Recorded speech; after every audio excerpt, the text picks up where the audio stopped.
Welcome, everybody, to another installment of the Bryan Foltice Behavioral Finance Podcast. My name is Dr. Bryan Foltice, and I'm an associate professor of finance at Butler University in Indianapolis, Indiana. And I am here to teach you about behavioral finance in hopes that we can make better decisions in life and with your money. I'm currently repping the Butler hat. And definitely in summer mode today, even matching today. Look at how much I got my act together. Today, friends, we are going to start our section on biases and heuristics. This is a fun section, getting into the psychology of our decision making and then wrapping that into how we make financial decisions based on some of these limitations, these biases and heuristics. So thank you for watching today, and if you haven't done so, please make sure you like and subscribe. Comment below. I think I want to hear from you in your comments. But I want to know how things are going and what you're interested in learning about, and participate. Let's have fun. This is a fun subject to learn about, and hopefully you're learning some things. We just set up we just got finished up with the first section of this course. And so my intention with this podcast, at least this first section, is to just lay out the fundamentals, the basics of behavioral finance, and teach you just about the different areas. So we've come from prospect theory to just expected utility. We laid that foundation and did a deep dive into prospect theory already. And then we talked about market efficiency. We did an introduction. And then the last podcast was a slightly deeper dive into some of the challenges to market efficiency. And so we're going to move away from that now and talk about these biases and heuristics. And I like this one because I get to share a little bit of examples on this. And so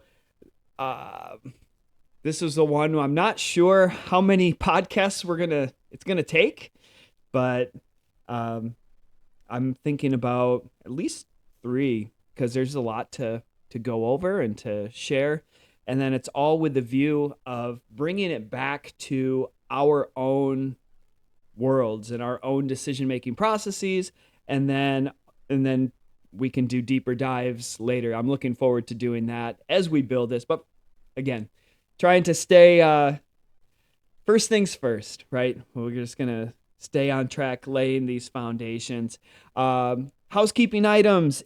If you're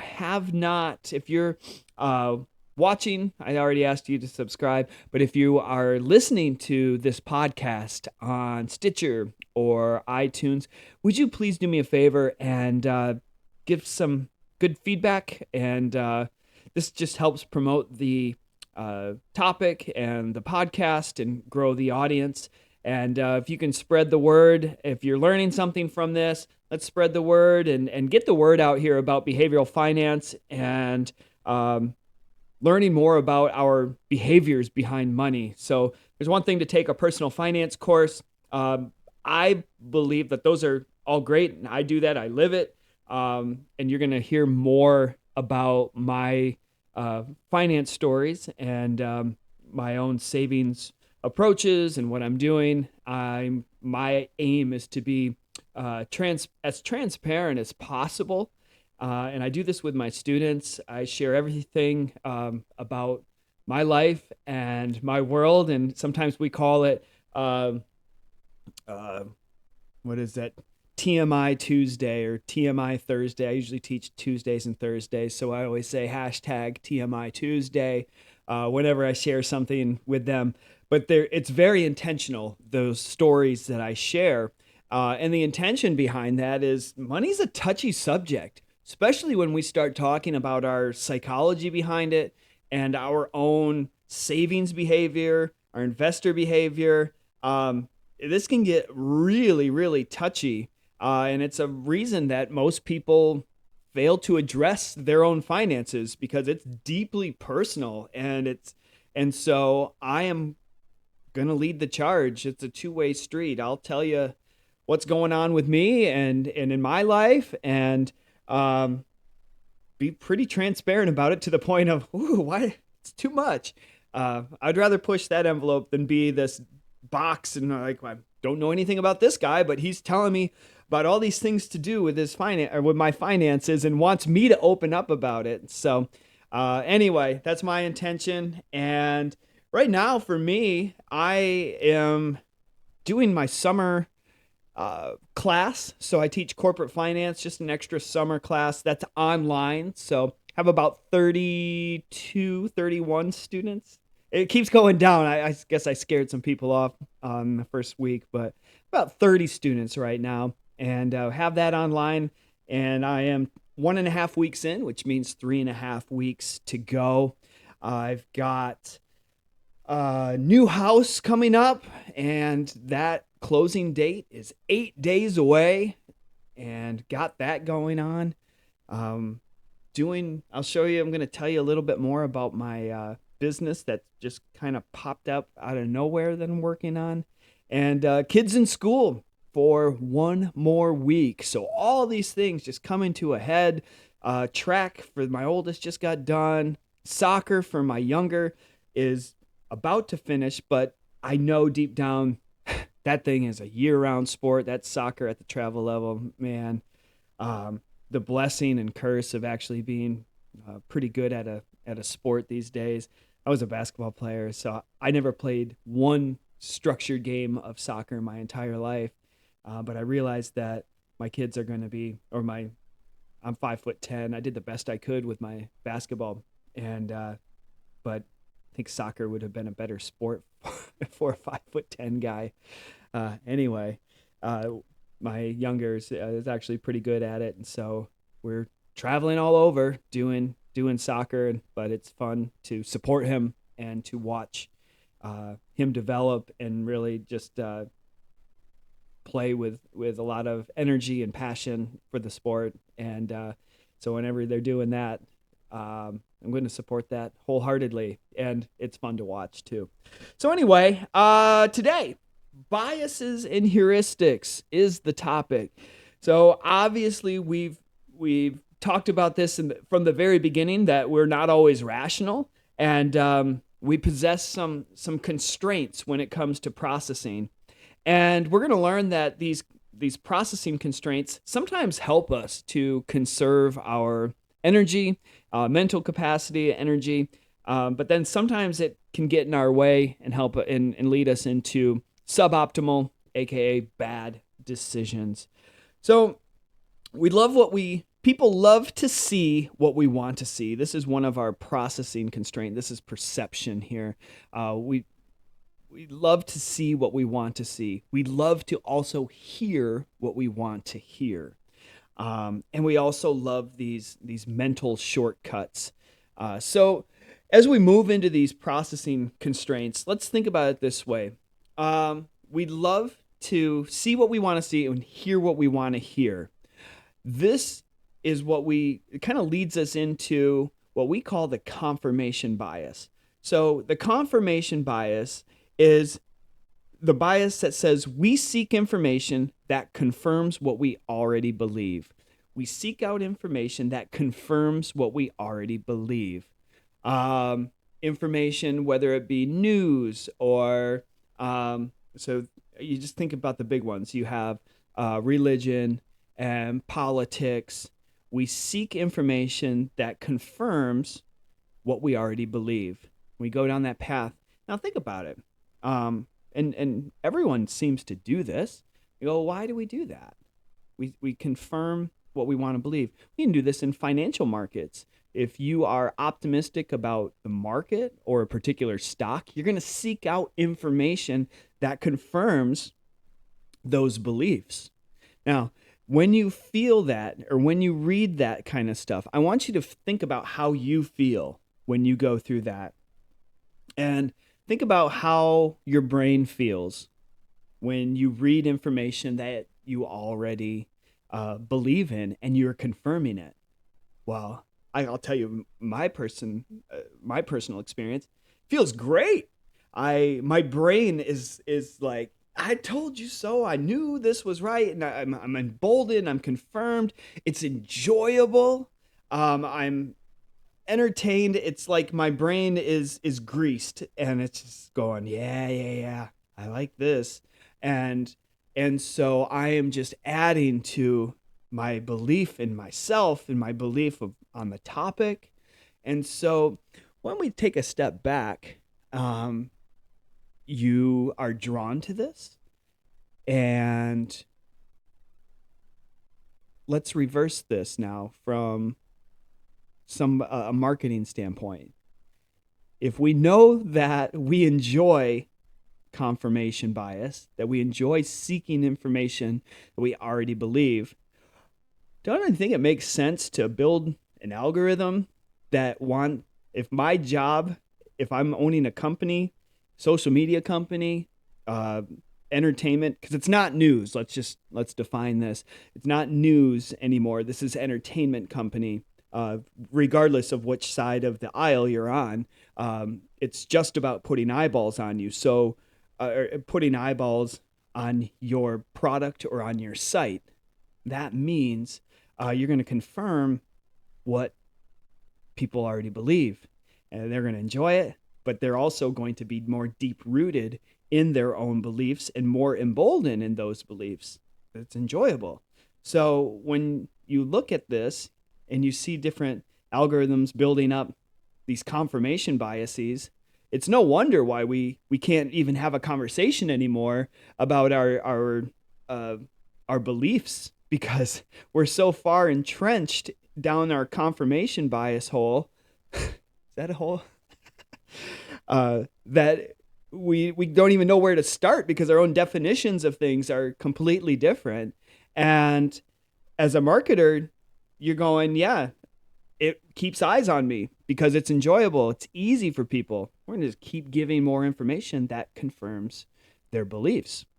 Now, if we know that confirmation bias is, there are the pitfalls as well, as we already see, as people go and keep pushing that limit of their own beliefs. The opposite is what we call cognitive dissonance.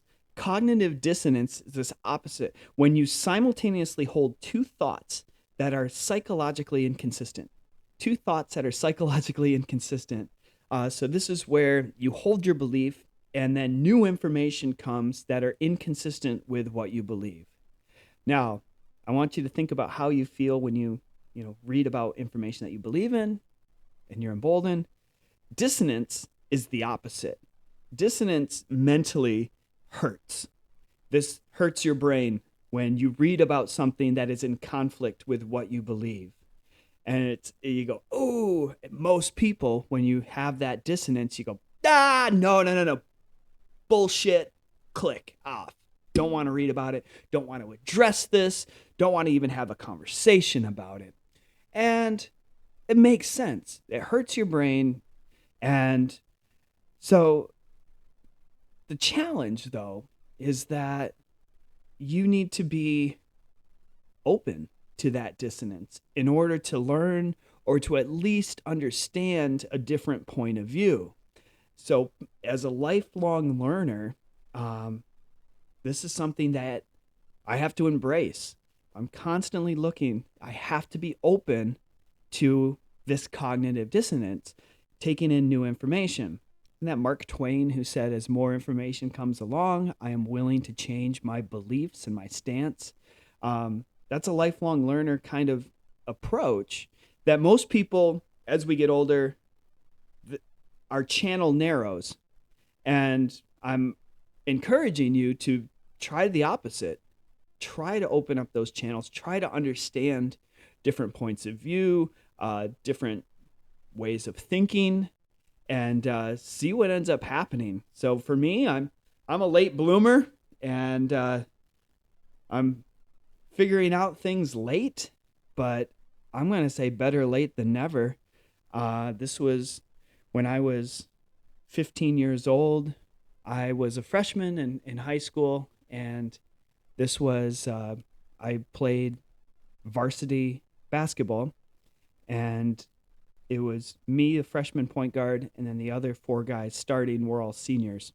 And we went in Michigan. We went to the Breslin Center.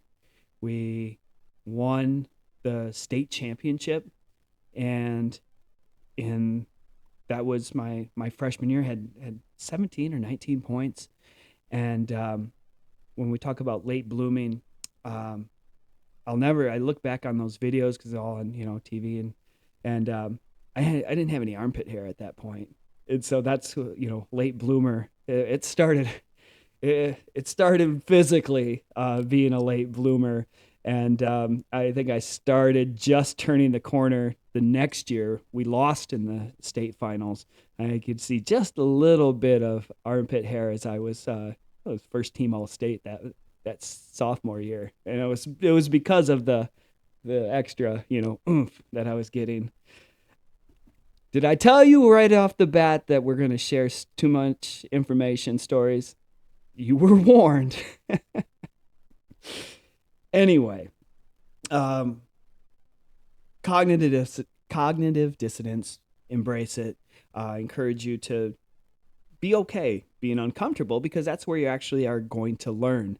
But that other flip side, that confirmation bias, is where we really see people. It explains a lot, and it explains a lot of our social media behavior as well, and how we ingest information, or what we actually believe is information. That's a processing constraint. Next, we have perception issues. So these are mainly framing based. Perception issues are framing based.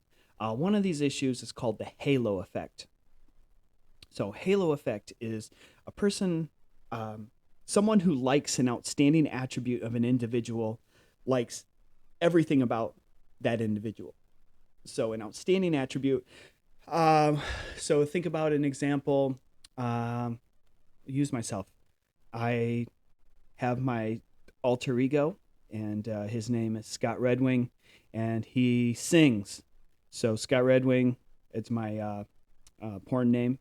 So not just try it. And you can actually post this below. This is porn name is your middle name and the street that you grew up on. So, and if your street was like 245th Street, then I think it's your first pet's name. But anyway, Scott Redwing is that name for me. So I started singing underneath that name. And it was just an experiment that I was curious to see if you could actually build a voice. I always wanted to sing, but never pursued it. I was doing sports and other things, but when I got maybe about 5 or 6 years ago now, I ended up testing this, just my own experiment. I was the only sample. See if I did voice exercises for 1 hour a day for 5 days a week. Can you actually build your voice, like a muscle or like your bicep or whatever? Can your voice muscle be, can you develop that? And so I went on this path, and sure enough, 50 hours, I got a vocal coach here in town who was working with me, and 50 hours became 100 hours, 100 hours became 200 hours, 200 hours, and I started getting into bands. I started posting stuff on YouTube. It's still up there. You can see the development. It's incredible how that works. But now I was on Instagram, and I still think there's like 6,000 followers, and they come up with suggestions for me to sing, and they're fantastic suggestions. It's always really interesting because I just started from zero, couldn't sing a lick. And now if somebody, reaching out from Indonesia and Italy saying, hey, I think this song would really match your voice. Can you try it? And as soon as I hear it, it's like, oh my gosh, they put a lot of thought into this. It does match my voice really well. Really, really cool. Anyway, I was looking at some of my from a couple of years ago, post a video of singing. And so people like the singing, but then the comments that came behind it is like, oh, Scott, you're such a great dad and a great whatever performer and so talented. And so they were just really attributing me as a great person, even though there was only one attribute that I was trying to show them, is that I was a singer. So I thought about it and I was like, well, think about like some Chris Cornell. So he's a singer, Audio Slave and Temple of the Dog and all these other bands that he was in. But he's a great singer, and he passed away early. And there's a lot of people that say, oh, well, he was really good at all these other attributes. And I want to give him the benefit of the doubt, but I don't know that. I don't know how good of a dad he is or whatever. I just knew that he was a great singer, and I have to leave it at that. This halo effect can be this misperception. A great athlete, of course, is a great dad and a great father and figure, and even though we don't know for sure. The next one is primacy effects. So the first information is retained or captured the most.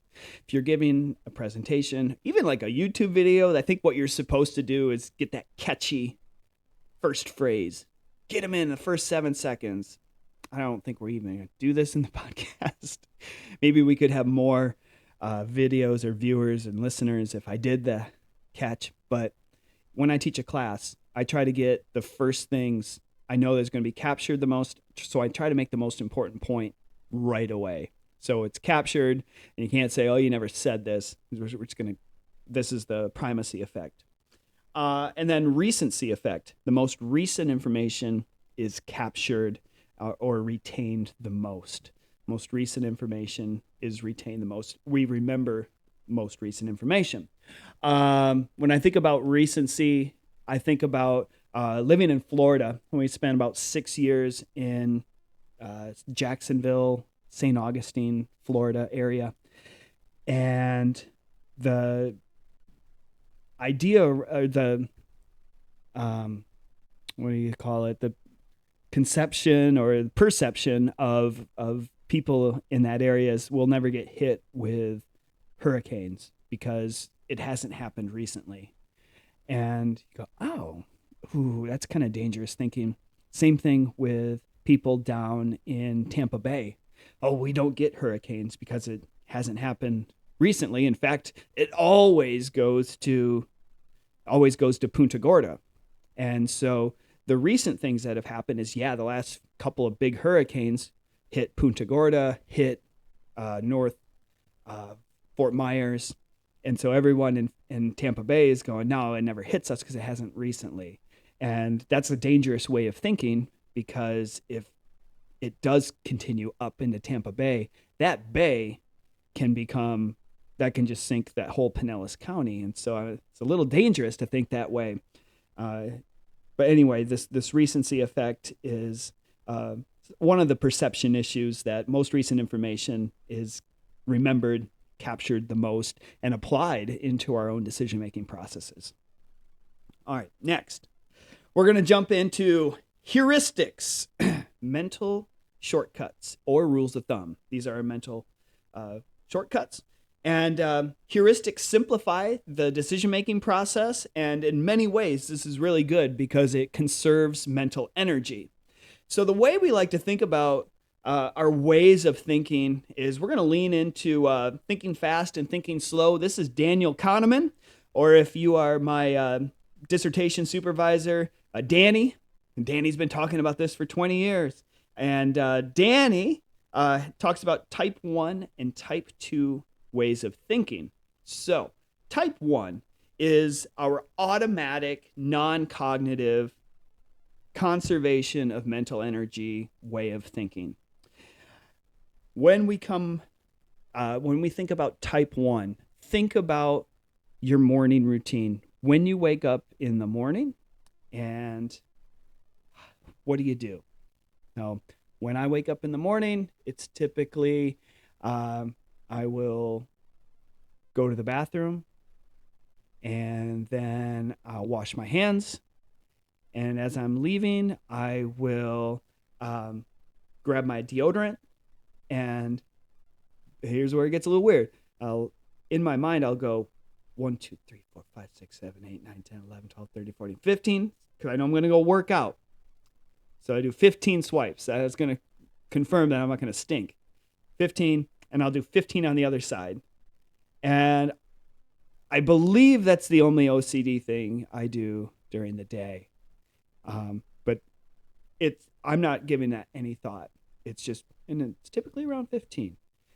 But if I get an extra swipe, then it's an extra swipe over on the other side. So I'm balanced by the end of the day. And then I head down and grab a cup of coffee. And then we move into the rest of the morning routine. And more or less, it's all automatic. If I have the boys with me and it's a school day, I've got the process of making lunches down to the point where it just automatically happens. And I know all my check boxes and everything, and that's done. Just a lot of things that happen automatically. Think about if you're a student and you walk into the class. I don't give seating assignments, but nevertheless, students walk in on the first day, they find their seat, come in, we say hi, and then they'll come in the next day or the next class time and sit in the same spot. Well, they don't change their seats for the entire semester. They will sit in that same chair every semester. So I ask him, why? I'm thankful because it helps me learn names quicker. And then if I'm doing attendance, I can do process of deduction. So who's missing? Oh yeah, someone usually sits. I know who sits here. So I got them. They're missing if I ever do attendance. So we do this, and I ask them, why do you just sit here every day? Why don't you go in and really think about it? Because there might be a better seat for you each day. And they go, no, that doesn't make sense. And because I don't think about it, conserving energy. So all these things are done to conserve mental energy. They're inconsequential. And you think about even our day-to-day routines. If you're driving to and from work and you get 5-10 minutes, just like, I don't remember any, holy shit. And so I don't remember any of this. But then you realize that you're not dying. Your mental one, or your type 1 thinking is conserving you, and it's not killing you. And it's just helping you get through without overthinking things. So other self-preservation heuristics that take place is, if you think about when you hear a startling noise, most people jump back. This is just their instinctual thinking. You jump back. If you taste something that's not very good tasting, what do? You spit it out. You don't just, I'm processing whether or not this is good. And then, no, you get a bad taste, you spit it out. Then you also there's something called a diversification heuristic that tells us when we have a number of different options that we want to try every different option. So if you go to a potluck and you're sitting there, I don't know about you, but I know some people have good self-control. I'm going to only try a couple of things and, be really selective. And every potluck I go to, even if it costs me an extra plate that I have to carry, I'm going to try a little bit of everything. And I want to know. And if some things are better, I'll go back and get more. But I want to try a little bit of everything. And in case, I don't want to be sitting at the table and go, oh, have you had Martha's casserole? It's amazing. Well, I don't want to be the one at the table going, I know. No, I bypassed that because I only wanted 2 things. I was only going to be selective and try 2 things. I actually want to be a part of that conversation. Love Martha's casserole. This is great. So diversification can come naturally, especially if we're at a buffet or, and I don't see any problem with it besides maybe too many calories. But we're going to learn that sometimes this diversification heuristic, so diversifying, trying a little bit of everything, can work in our favor, because diversification in finance, when it comes to asset allocation, can be a great thing. But when it comes to making selections for our retirement allocation, it can sometimes lead us into bad decisions if we're naively diversifying into the wrong allocation. So more on that in a little bit. But another type 1 automatic heuristic that we do. It's called ambiguity aversion. I'm going to reach down and grab my whiteboard. Ambiguity aversion says most people are comfortable with risk versus uncertainty. So people would prefer risk versus uncertainty. So I'm going to ask you a question. We have option A, which is a 50-50 chance of winning. And then you have option B, which is a X chance of winning and an X chance of losing. Could be anywhere from 0 to 100.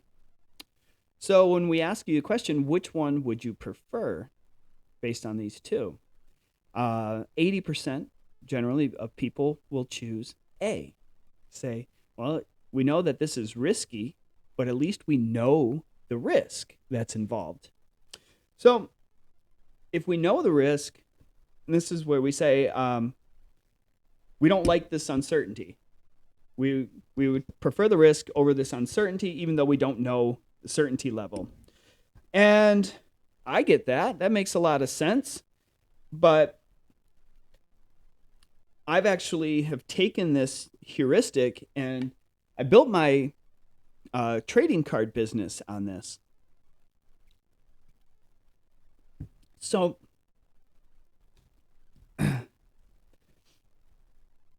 I realized that, let me show you here.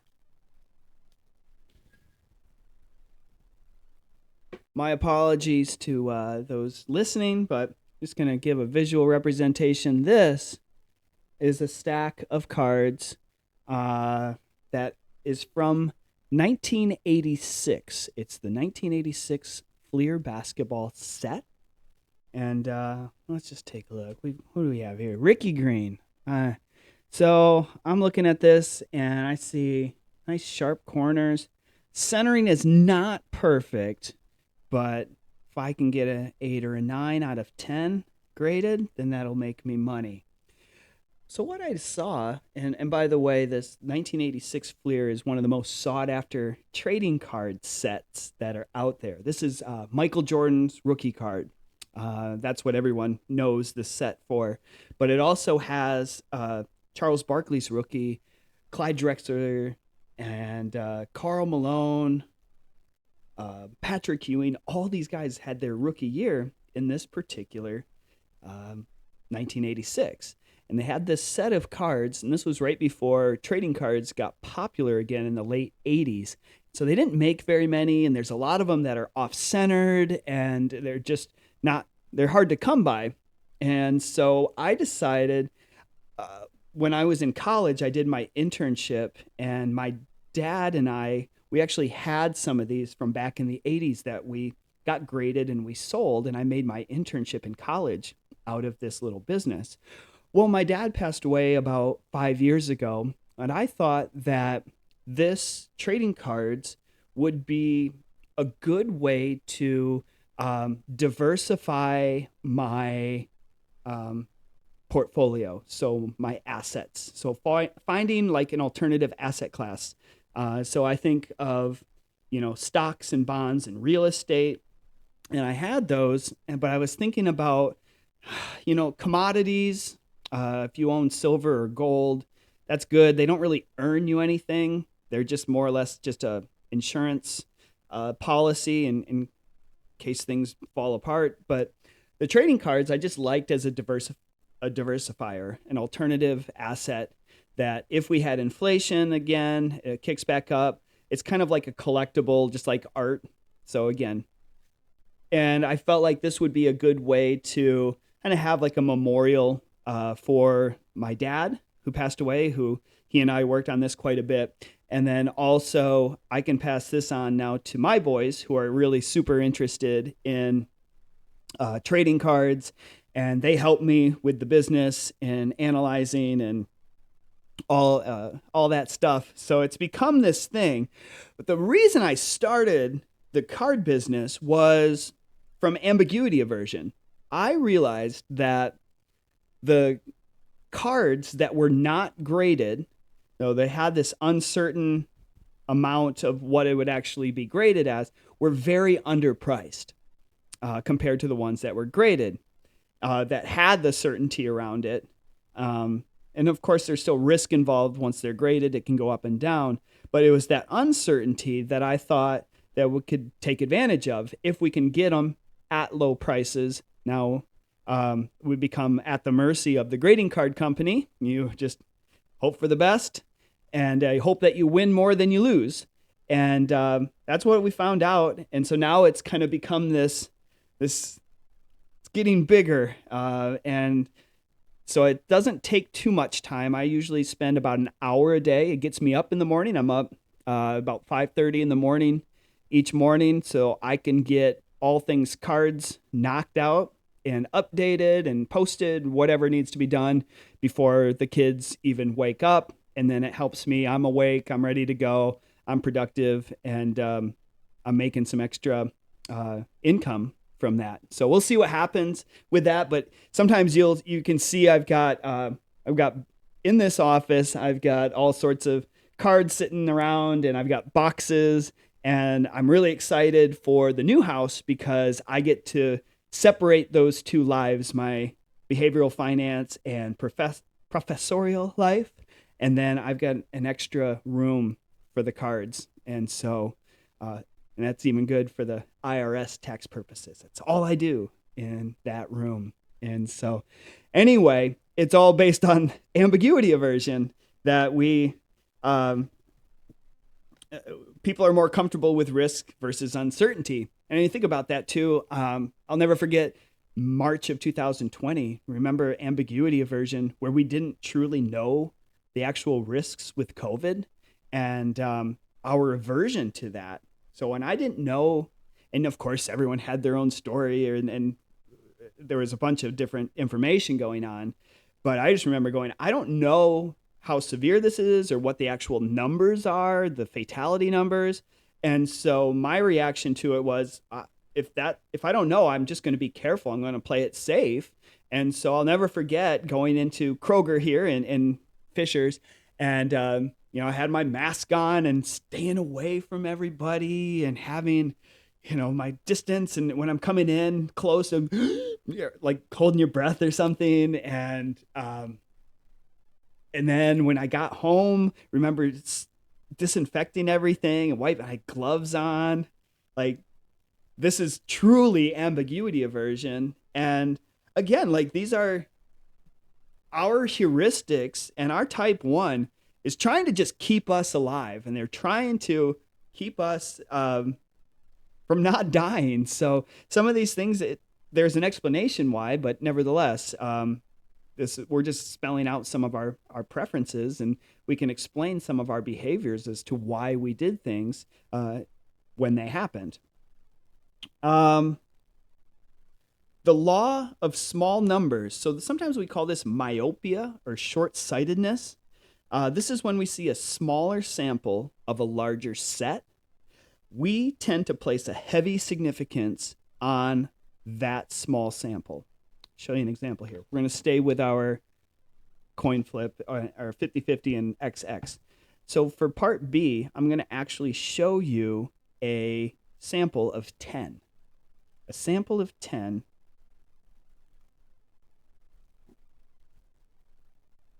And it says here, sample of 10, we have 4 winners and 6 losers. 4 winners and 6 losers.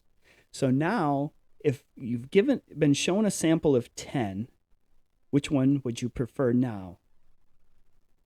So if we do this in class or live, a lot of people switching over to A.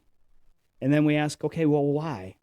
And many people, if you show the sample, say, well, if I had to estimate based on this small sample how many losers would be out of 100, I'm going to say 40, and I'm going to say there are probably 60 losers. Even though we know out of that sample, that could be a huge range of possible outcomes because we're only seeing 10. But we automatically interpret this as, well, I saw 4 out of 10, so now it's going to be 40 out of 100. And we can flip that around in a positive way too and make the opposite. We see 6 winners, we think it's 60 winners and 40, and we're going to stay in part B. But anyway, all we're doing is this law of small numbers says we see a small sample and we draw conclusions based on that small sample. Now in finance, when we're looking at our portfolios, we have a tendency to base our decisions on previous performance, and not previous performance over a long period, but previous performance over the first, what are your brokers showing you? The last month, 3 months, 6 months, year to date, 1 year, 3 years, 5 years, inception if it's or 10 years, and then inception after 10 years. So we've got 9 different partitions, 9 different numbers that they're showing you. And for me, only 2 of those numbers are applicable for my long-term decisions. I want to know how this is done after 10 years and since its inception.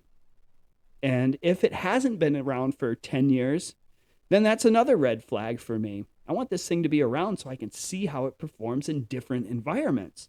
But what we do is we say, oh, it's done really well the last year. I want to buy this. And we can see that that's a little bit counterintuitive than what we actually want to do, because, and I'll never forget, when I was working at Fidelity, we would have the big book of mutual funds. So this big book came out. I was really excited because I loved looking through these things. And they would rank their mutual funds from best to worst over the last year, performance-wise. And one of the years, it was Fidelity Latin America Fund, FLATX. That was the Fidelity Latin American Fund. And that just walloped everybody else in that year. So I got a phone call saying, hey, I want you to change my retirement portfolio. Okay, what are you looking to do? What do you want to do? I want to move all of my money into Fidelity Latin America. Like, okay. Mrs. Smith, why do you think you want to do this? Help me understand. And she said, well, it performed the best in the last year, and so I'm going to want to invest in the best. I said, okay. So, well, that doesn't predict the future, and so are you sure you want to talk to me about how we diversify a little bit, spreading our eggs around, or maybe talk to another advisor, anybody to get you off of this ledge? She said, no, place the trade. I said, okay. So I placed the trade, and we were in a call center, so we don't really interact or anything, but I do remember the next year that magazine came out, and this is right as we were heading into the financial crisis. Next year, the magazine came out, and the Fidelity Latin America Fund was at the very bottom, the worst performer, from first to worst. And my heart broke for that individual who was making that decision based on what they thought was, hey, I'm going to invest in the best, and not really understanding that there's myopia involved, this short-term thinking, and applying it to their portfolio. Anyway, that is law of small numbers. And then type 2, and this is what we're going to conclude with today. So type 2 is where we require cognitive effort. So cognitive requires mental effort. So I think about, for my students studying for an exam, you have to just buckle down and study. My 7th grader is bringing home some good social studies on Chinese dynasties. And so I've been trying to teach him how to study, because I never learned how to study until I was in middle of high school. And it was my friend Hans who taught me how to study. And so I was trying to pass that on to my son. And it does require that mental effort. We got cue cards and we're going through those, and it's a nice mental effort for me too to learn that again. But yeah, studying for tests. But then I think about when did I really have to exert real focus, mental energy? Yeah. Fine. Not during my podcast. I'm just having fun here. But I'll never forget driving through downtown Amsterdam. So the central Amsterdam, you have Central Station and red light districts nearby, and then you have all of the other tourist area. That was to me one of the most stressful things to do ever. So not only do you have cars, you've got pedestrians, bikes, more bikes than you've ever seen, mopeds. It's just this perfect storm. And I was trying to drive stick during that time because that's what most of the cars in Europe have. I'm doing all this at the same time. That was type 2 thinking. There was no automatic thinking going on here. And you were just trying to work your way out and give yourself a chance to live and not kill anybody else. So when we come back, there's still more biases. We're going to talk about representativeness. So we find patterns and things that are more or less random. So a lot more conversations to have on that. And but we're going to close the book here on this type 1 and type 2, at least formalizing this. But we're going to realize that there's more to this conversation. So thank you very much, everybody, for watching. Like I said, if you have any questions or want to learn more about anything, please leave a note, and be happy to help you. If you want to contact me, you can reach me at bryanfoltice.com. You can connect through me there, or you can find me and follow me on Instagram, learn more about what I'm up to, and all the soccer dadness that I'm doing. So thanks again, everybody. Have a wonderful rest of your day, and we'll see you on the next podcast. Bye.